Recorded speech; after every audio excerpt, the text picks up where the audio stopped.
आज हम बात करेंगे कारगिल युद्ध।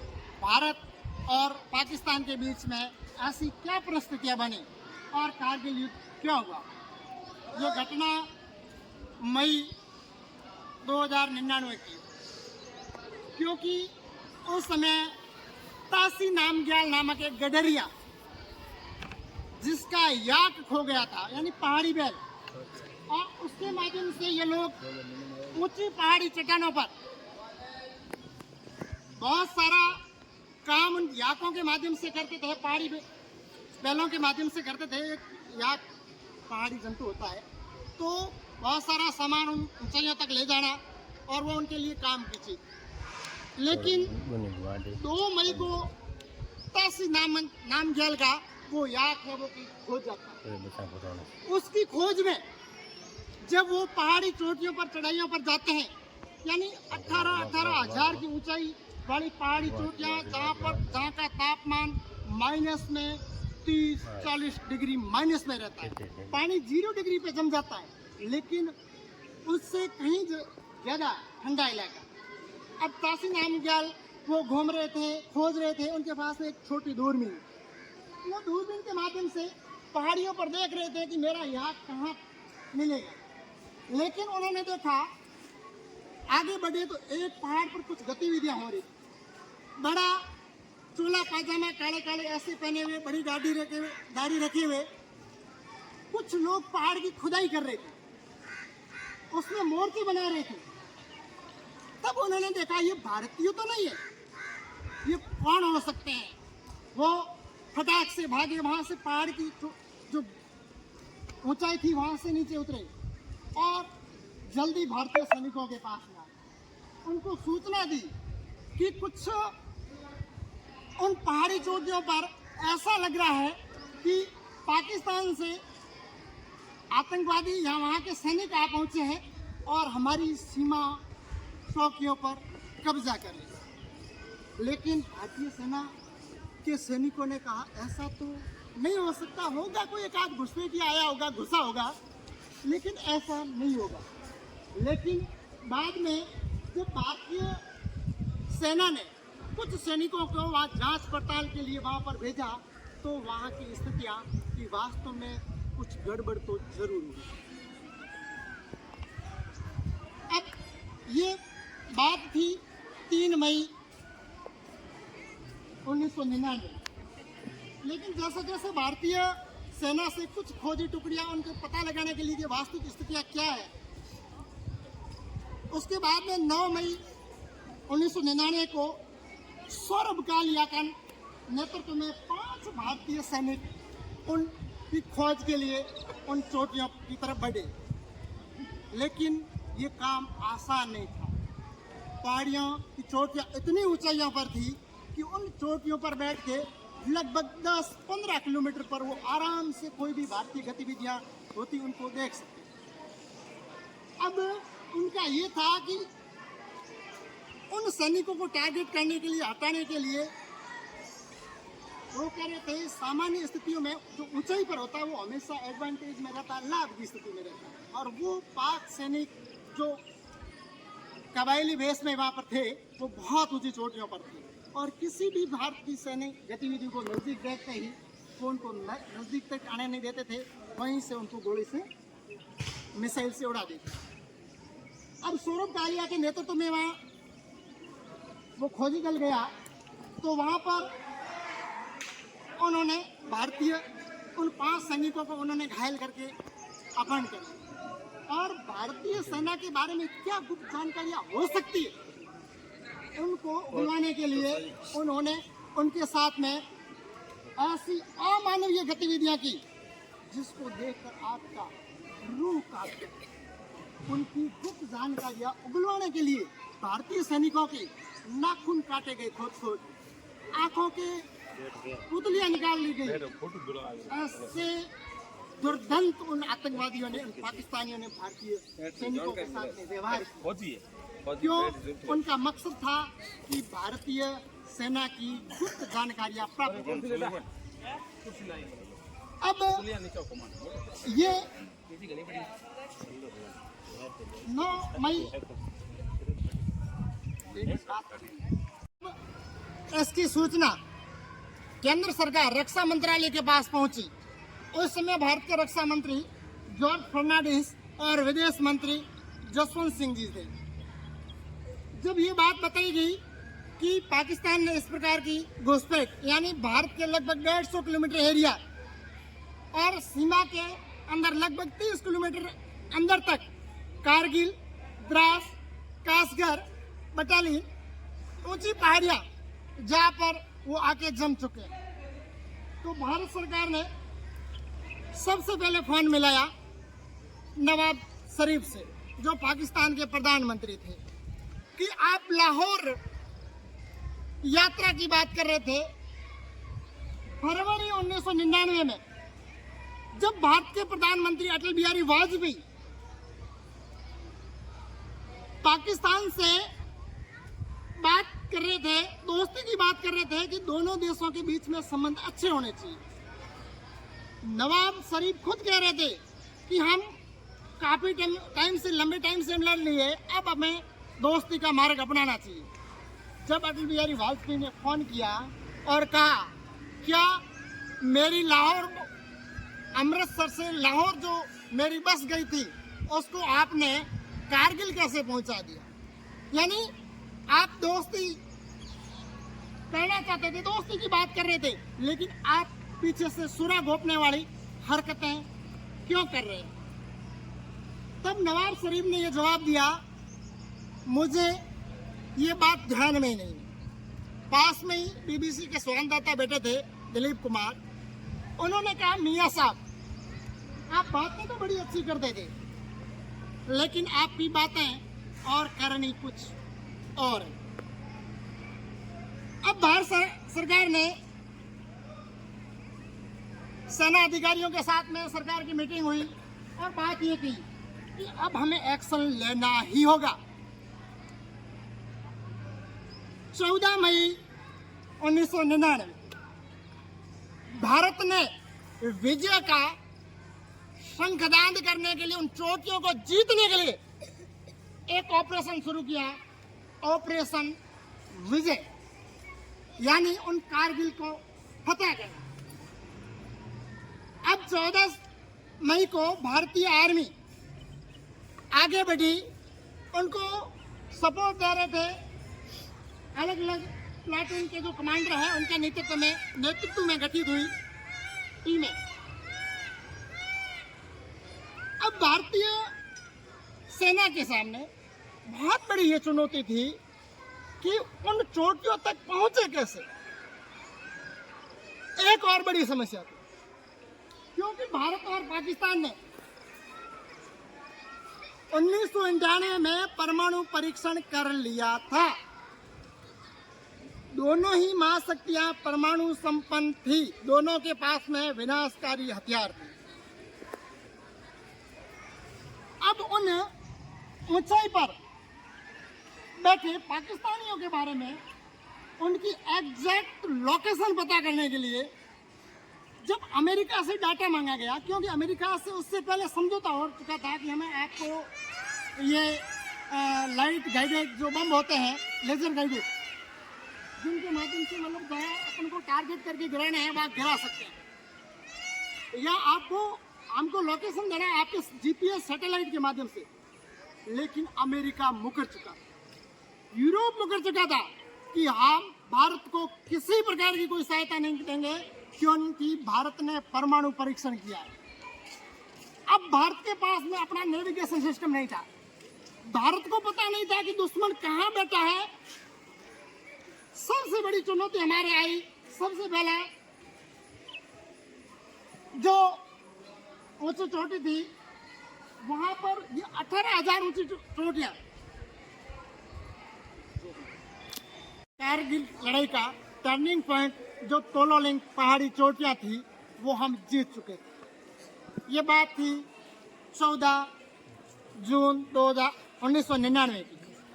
अब हमारे सामने आगे चुनौती थी पॉइंट 5140 यानी 5140, और एक और ऊंची चोटी थी जिसका नाम था 4875 यानी 4875। उसमें जो मुख्य जिम्मेदारी जो जाबाज सिपाही थे विक्रम बत्रा, उन्होंने विकट परिस्थितियों में जिस प्रकार से अपने दल का नेतृत्व किया, आगे बढ़े, उसमें मुख्य रूप से जिस पहाड़ी चोटी पर वो चढ़ रहे थे, तो विक्रम बत्रा जब घर से गए थे, कारगिल युद्ध शुरू हुआ, यानी इन चोटियों की जो फतेह की उनकी मैं कहानी बता रहा हूं।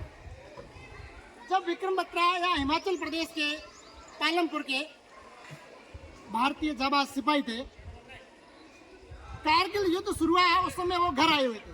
जैसे ही उनको सूचना मिली कि आपने, दोस्तों ने कहा आपने सुना होगा कि कारगिल युद्ध शुरू हो चुका है, कि है मैंने सुना है कारगिल युद्ध शुरू हो चुका है, मैं आज ही ड्यूटी पर जा रहा हूँ। वो कैफे पर अपने दोस्तों के साथ में कॉफी पी रहे थे, तब उन्होंने कहा मैं आज ड्यूटी पर जा रहा हूँ, या तो मैं वहाँ भारत का झंडा गाड़ के आऊंगा या मैं इस ध्वज में लिपट कर आऊंगा, मैं भाग के पीठ दिखा के वापस नहीं आऊंगा। जब उन चोटियों पर वो बैठे थे दुश्मन, तो वो रात के अंधेरे में जैसे जैसे ऊपर चढ़ रहे थे, तो पाकिस्तानी सैनिकों ने लगभग, ये भारतीय 7-8 सैनिक थे और ऊपर से 50 पाकिस्तानी सैनिक आधुनिक लाइट गन मशीनों से उन पर फायर शुरू कर दिया। वो पत्थरों की आड़ में खुद को छिपाए हुए बैठे थे, छुप रहे थे, लेकिन धीरे धीरे धीरे धीरे उन्होंने अपनी फायरिंग बंद कर दी। काफी टाइम बाद में जैसे ही वो छुपे रहे, टाइम निकला और जैसे ही अंधेरा हुआ, वो धीरे धीरे धीरे ऊपर बढ़ने लगे। विक्रम बत्रा जब ऊपर चढ़ रहे थे, तब जैसे ही उनके सामने फायरिंग शुरू हुई पाकिस्तानियों की तरफ से, वो काफी बहुत नजदीक जा चुके थे, तो उन्होंने पाकिस्तान की उन चौकियों को तबाह करना शुरू कर दिया। और अंतिम जब उनको गोली लगी सामने, उनके सामने मृत्यु आ खड़ी हुई थी, तब भी वो नहीं डरे थे। जब सामने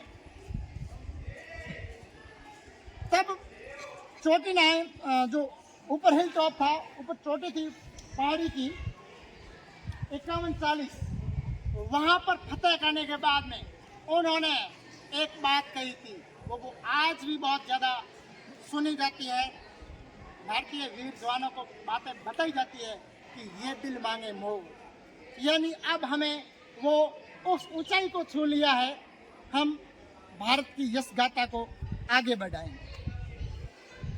अब बात करते हैं हम उन पूरे एरिया की सबसे ऊंची चोटी टाइगर हिल्स की, यानी टाइगर हिल्स पहाड़ियों का समूह था, उसमें कई चोटियां थी, और वो चोटियां कहते हैं एकदम खड़ी 90 डिग्री या 80 डिग्री पर, यानी 90 डिग्री का अपन कोण बनाते हैं, या तो इतनी सी ऐसे एकदम चढ़ाई वाली। और वहां पर उन पहाड़ियों पर कोई घास ऐसा ही नहीं थी भाई, ऐसा नहीं कि पेड़ पौधे ज्यादा है उसमें छुप के अपने चले जाए और उनको पता ही नहीं चले।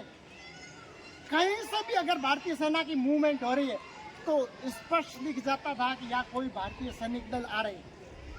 और यहाँ तक कहते थे कि उनको खाना पहुंचाने के लिए भी रात को जब वो ट्रक गुजरते थे, वो लाइटें बंद करके वहां से गुजरते थे, यानी 10-10, 20-20 किलोमीटर तक वो भारतीय राशन को, सामान को नहीं लाने देते। उनके पास में 40-50 किलोमीटर से भी ज्यादा वार करने वाली मिसाइलें लेके ऊपर बैठे थे, ट्रक को वहां से उड़ा देते।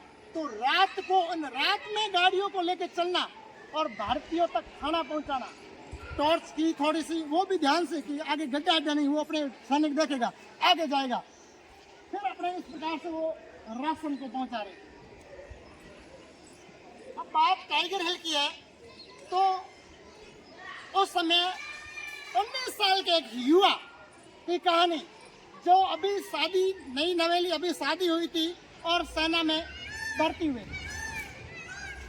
ये सूबेदार, ये सैनिक थे योगेंद्र सिंह यादव।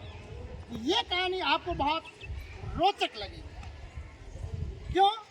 क्योंकि वो बात बता रहे थे कि जब हम अपनी सेना की टुकड़ी में थे, जब घर से खत आते थे, माँ के खत, वो अपने बेटों से, बहनों के खत, पत्नी के यानी परिवार के जो उनको संदेश आते थे।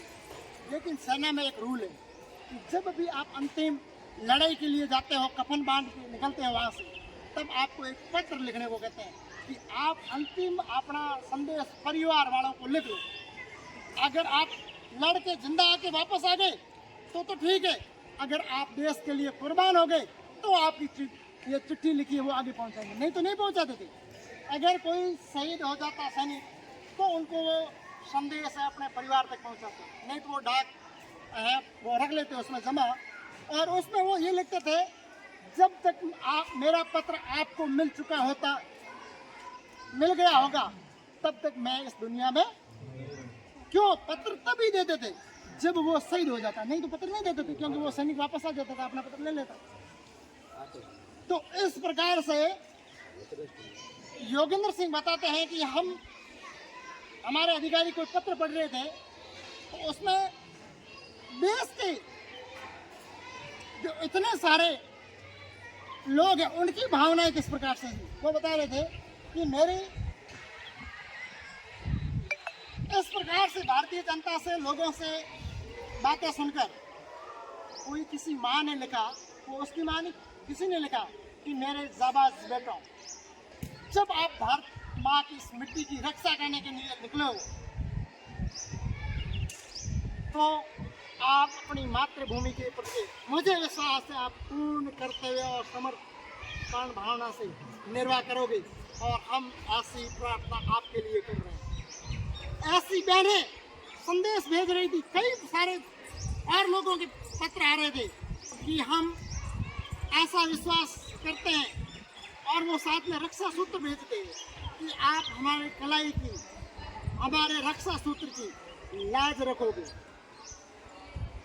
और ऐसी कई पत्नियां जो अपने पतियों को संदेश पहुंचा रही थी कि आप मेरे उस सिंदूर की लाज रखोगे और देश की मिट्टी की भी उसके लिए सर्वस्व बलिदान कर दोगे, लेकिन पीछे नहीं हटोगे, इसको लज्जित नहीं करोगे मेरे सिंदूर को।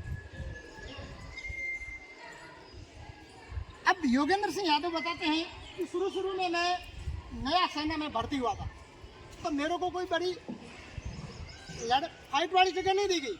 उनको पहला काम दिया गया था, जो भारतीय सैनिक ऊपर पहाड़ियों पर अंधेरे में, दिन में तो वो नहीं चढ़ सकते थे, अंधेरे में ऊपर चढ़ रहे थे, उनको तक राशन पहुंचाना, खाना पहुंचाना। वो रात के समय जैसे गहरा अंधेरा होता जाते और उनको खाना पहुंचा के वापस आए। ऐसा उन्होंने महीने भर किया, यानी ऊंची चोट पूरी रात वो खाना लेके ऊपर जाना, उनको पहुंचा के वापस आए।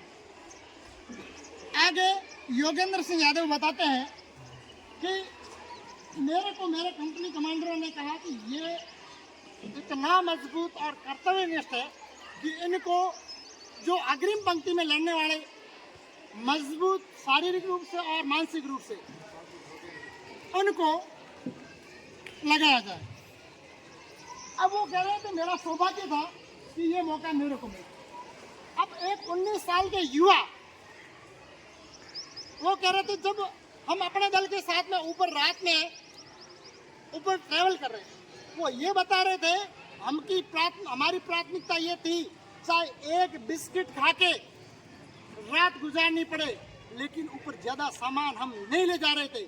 2 किलो खानों की 1 किलो खाने का वजन है, उसकी जगह 100 बुलेट गोलियां ले जा सकते थे, ज्यादा से ज्यादा हथियार ले जाने की हमारी कोशिश होती थी। इसलिए वो पहाड़ी पे चढ़ रहे थे। तब योगेंद्र सिंह बता रहे हैं कि अपने साथ वाले साथी,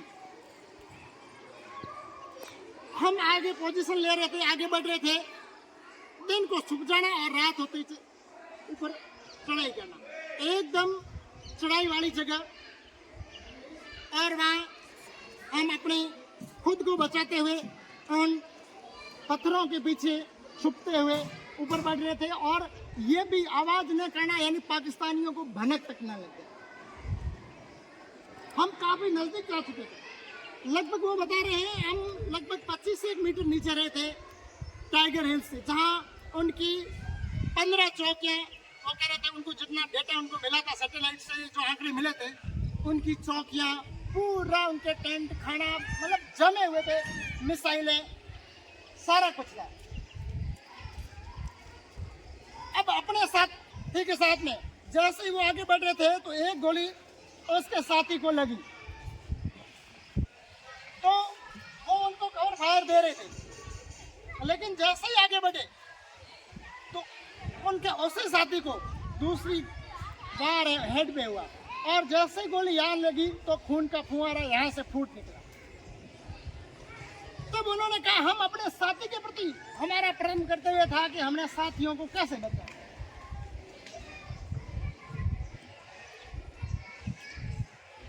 वो ये बात बता रहे थे कि एक जैसे मैं आगे बढ़ रहा था तो एक गोली मेरे यहाँ पे लगी, मेरे को ये लगा कि मेरा यहाँ से पैर पूरा चला गया, लेकिन हाथ लगा कि पैर तो भी पड़ा है, गोली पार हुई है।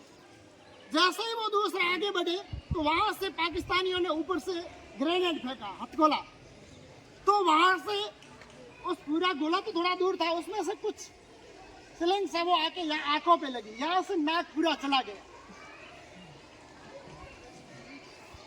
पूरा नाक चला गया, यहाँ से खून बह रहा था। फिर मैंने यहाँ वो फर्स्ट एड होती है, पट्टी वट्टी यहाँ तो कर ली, लेकिन यहाँ से दूसरा साथी कह रहा था, कमांडर आदेश दे रहा था कि फायर करो। अब यहाँ से खून चल रहा है, वहाँ वो पट्टी भी लगाने का टाइम नहीं है, खून पहुँच रहे हैं वहाँ से रक्त, और वो वहाँ से फायरिंग कर रहे हैं। अब जैसे तैसे उन्होंने एक साथ एक ये वो करे प्लान बनाया कि अब हमारे पास में हथियार में जो गोलियां चलानी है, ग्रेनेड है, वो कम बचे हैं उनके पास में, तो ऊपर बहुत पहले जमे हुए थे, बहुत सारा जखीरा जमा था। हमने अब ज़्यादा फायरिंग की तो हमारे पास में कुछ नहीं रहेगा। तो साथ में उनके वो आपस में बात करने के लिए छोटे छोटे उनके पास में डिवाइस थे, तो उन्होंने कहा, सबने कहा एक साथ गोलियां रोक दो और छिप जाओ पत्थरों के पीछे।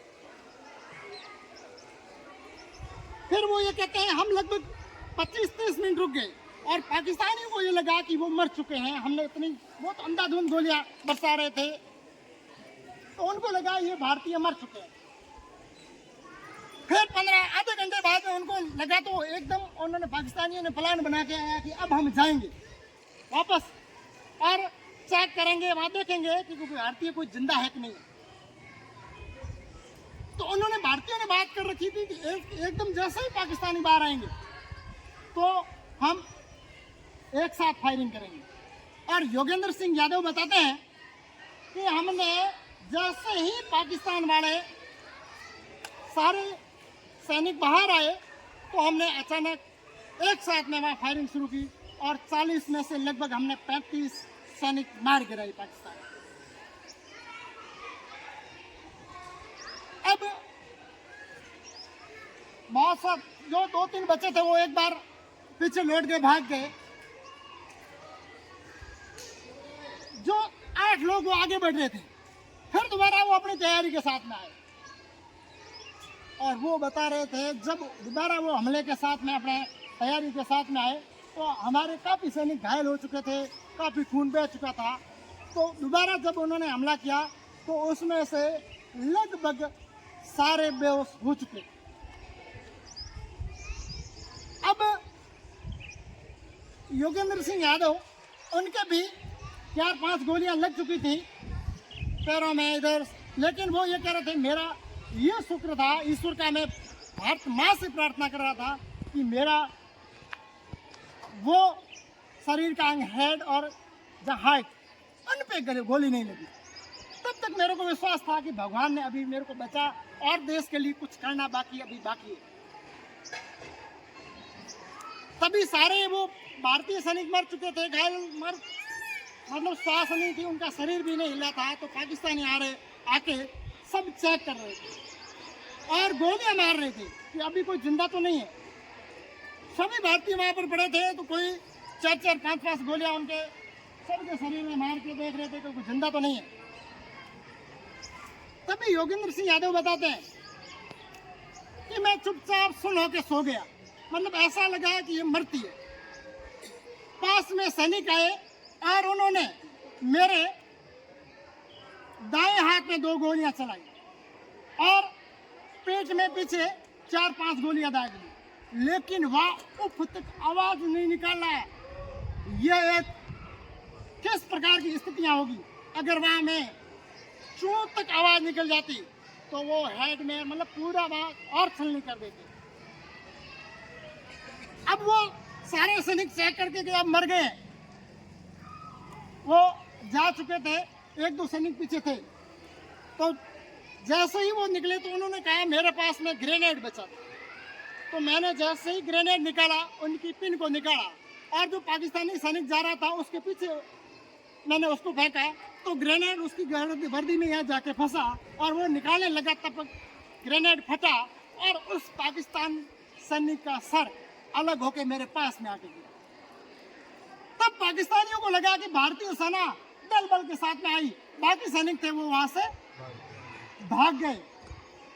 अब मेरा ये था कि पाकिस्तानी का प्लान था कि नीचे जो भारतीय दल जो आगे बढ़ रहा था उसको ध्वस्त करना था। वो उनकी बात से उनको पता लग गया था। तो उनका कहा अब मेरा हाथ भी, वो ये बात बता रहे थे कि मेरा हाथ भी उठ नहीं रहा था, यहाँ से हड्डी अलग हो चुकी थी क्योंकि 2-3 गोलियां चला दी थी, तो मेरा हाथ ही ऊपर नहीं उठ रहा। तो मैंने ऐसा जोर से फेंका, हाथ पीछे अटक गया, एक पैर छलनी हो चुका था, गोलियां निकल चुकी थी, बहुत सारा खून बह चुका था, फिर भी मैं वहाँ पहाड़ों से लुढ़क रहा था। और मेरा ये था, एक ही मन में था कि मेरे जो नीचे भारतीय जवान दल है उनको बचाना है, उन तक सूचना पहुंचानी है, क्योंकि वो काफी ऊपर पहुंच चुके थे कि उस तरफ उनके पाकिस्तानियों के कितने टेंट, क्या दल है, कैसा जमावड़ा है और आप पर प्लान है हमले का। तो वो वहां से लुढ़कते करते वो कह रहे हैं, मेरे को सूझ नहीं रहा था, रात में आए थे, किधर जाना है, किधर वहाँ।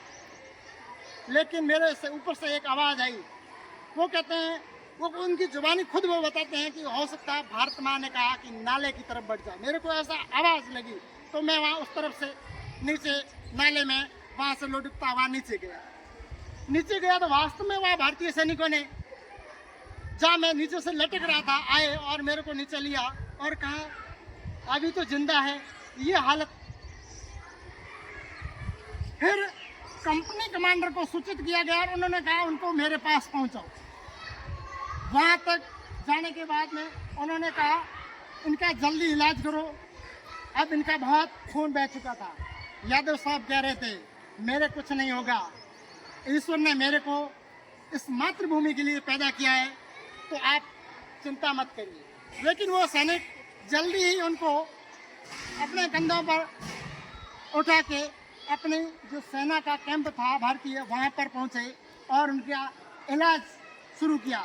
अब इलाज शुरू किया, उससे जो बड़े अधिकारी थे उन्होंने कहा कि आप जहाँ ऊपर तक पहुँचे हैं, फेस टू फेस उनसे सामना करके आए हैं और वहाँ का घटनाक्रम बताइए।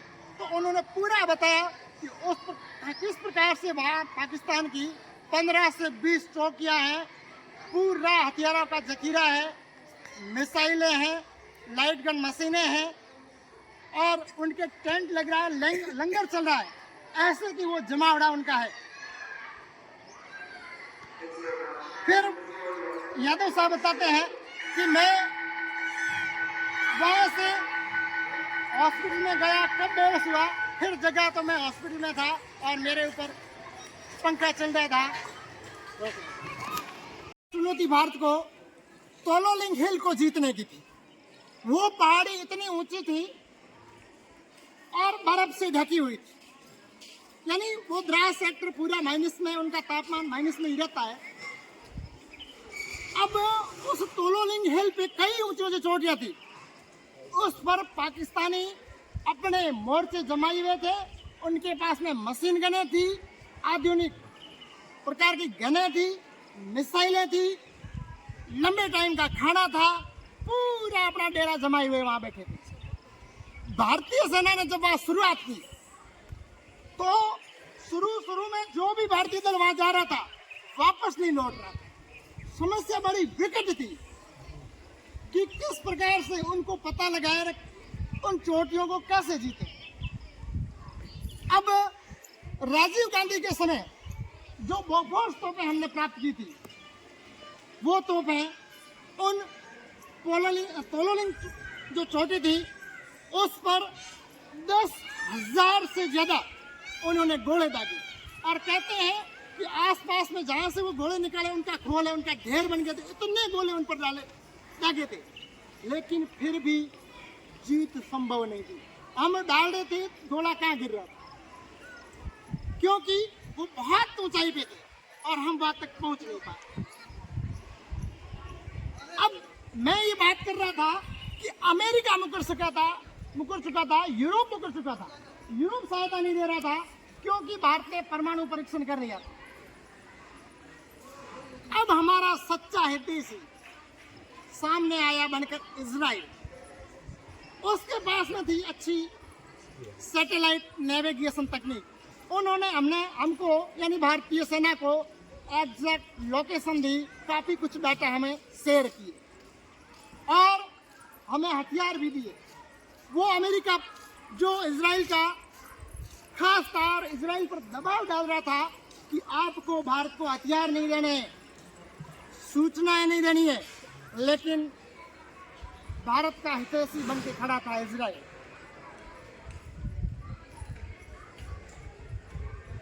अब पोलोलिंग की बात करें, पोलोलिंग चोटी की बात करें, तो वहां पर एक 11 तोमर सैनिकों की टुकड़ी थी।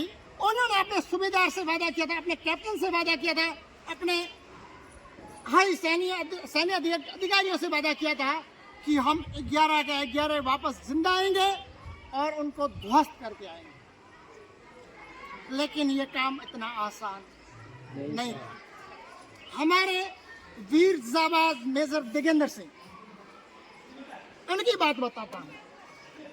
वो जब अपनी टीम के साथ आगे बढ़ रहे थे, वो ये कह रहे थे हमको दिन में तो हम उन चोटियों पर जा ही नहीं सकते थे, क्योंकि 10,000 किलोमीटर एरिया में तो वो जहाँ से हलचल होती वहाँ से उड़ा देते। उनको रात को चलना था और अंधेरे में चलना था, ऐसे चलना था जैसे हाथ से हाथ न दिखे। सबसे बड़ी विकट समस्या थी हथियार ले जाए, खाना साथ में ले जाए, क्योंकि उन चोटियों तक काफी ऊंचे तक चढ़ने में उनको 24 घंटे लग जाते। जब दिगेंद्र सिंह बताते हैं कि जब हम ऊपर गए तो हमारे काफी हम चढ़ते काफी नजदीक पहुंच गए, लगभग 100 मीटर दूर रहे होंगे, तब उनको हमारी गतिविधियों का पता चला। वो रस्सियों के सहारे ऐसे सीधी खड़ी थी, चट्टाने उन पर चढ़ रहे थे। अब पता चला तो वो ऊपर से भारी मशीन गनों से फटाफट फायरिंग कर रहे थे और साथ वहाँ ऊपर चोटियों से अगर एक इतना पत्थर ऊपर से गिराए वो तो भी बंदूक की गोली से तेज लगता, और अपनी फायर की हुई बंदूक की गोली जब ऊपर तक पहुंच जाती उसकी स्पीड कम हो जाती। अब भारतीय सैनिक दिन में तो उन गुफाओं में पत्थरों के नीचे छुपे रहते, एक दिन में नहीं चढ़ पाते, रेस्ट करते। जैसे ही रात होती तो धीरे धीरे ऊपर की तरफ जाते। दिगेंद्र सिंह बताते हैं कि जब मैं अपने साथियों के साथ में था तब उनको पता लगते उन्होंने फटाफट फायरिंग शुरू कर दी। बहुत सारे सैनिक मारे जा चुके थे और वो खुद कह रहे थे कि एक गोली मेरे घुटने में लगी, एक हाथ में लगी और 3 गोलियां यहाँ लगी, लेकिन वो गिरे नहीं कि जब तक अंतिम श्वास है, लहू का एक कतरा है, जितने ज्यादा हम मार सके उनको मारना है। वो आगे बढ़ रहे थे, उनके पास ग्रेनेड थे, घोड़े, वो उनके माध्यम से उस तोलोलिंग पहाड़ी के कम से कम 3 से 4 चौकियां पाकिस्तान की उड़ा चुके थे और उनके शरीर से कई गोलियां छलनी कर चुकी थी, लेकिन वो आगे बढ़ रहे थे। ऐसे उनके और कई सैनिक थे जो उनको सपोर्ट दे रहे थे।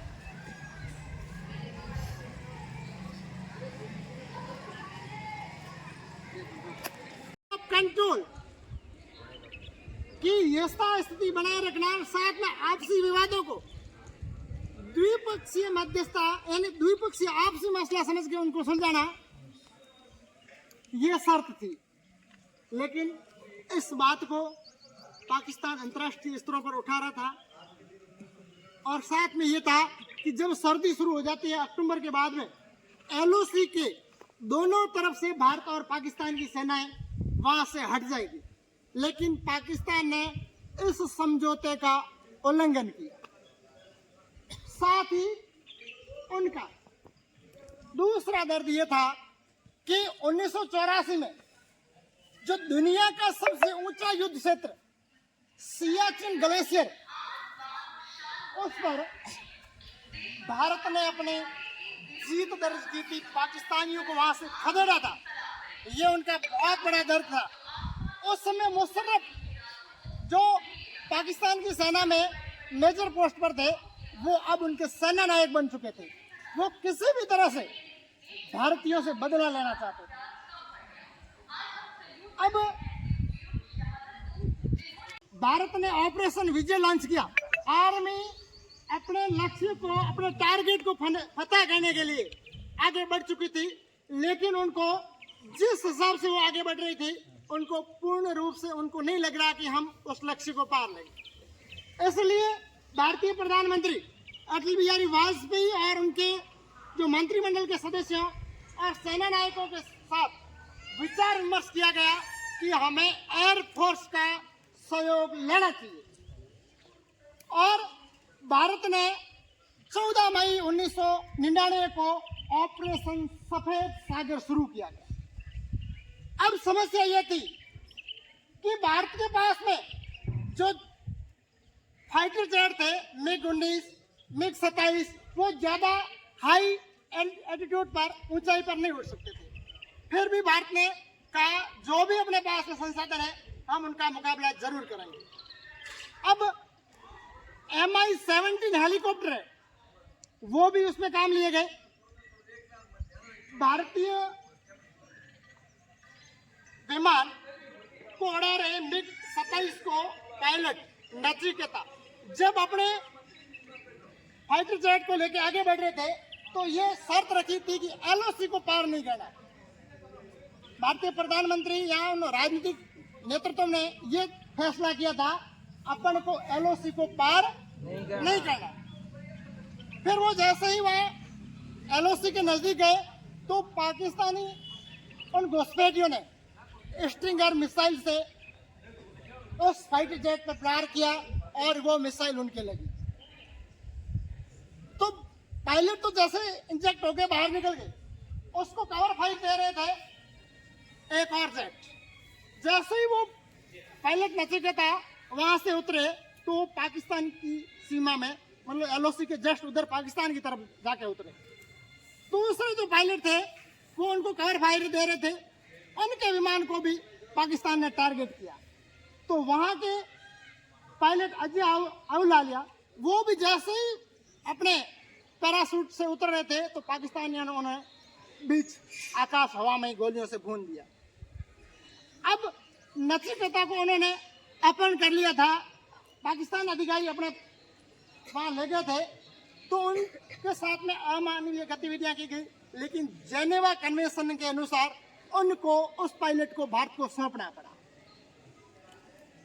अब इस प्रकार की ये गतिविधियां होने के बाद में अंतर्राष्ट्रीय समुदाय को भी ये लगा कि भारत वास्तव में अपने परिक्षेत्र में, अपने एरिया में ही अपनी लड़ाई लड़ रहा है। दूसरे जो पाकिस्तानी सेना या आतंकवादी घुस गए हैं उनको बाहर खदेड़ रहा। इसलिए अंतर्राष्ट्रीय समुदाय, अमेरिका या यूरोप ने सहयोग भले मत दिया हो, लेकिन वो पाकिस्तान के समर्थन में भी नहीं आए। इसलिए ये कठिन लड़ाई, भारतीय जाबाजों की कथा और इस विजय गाथा को भारतीय साहस,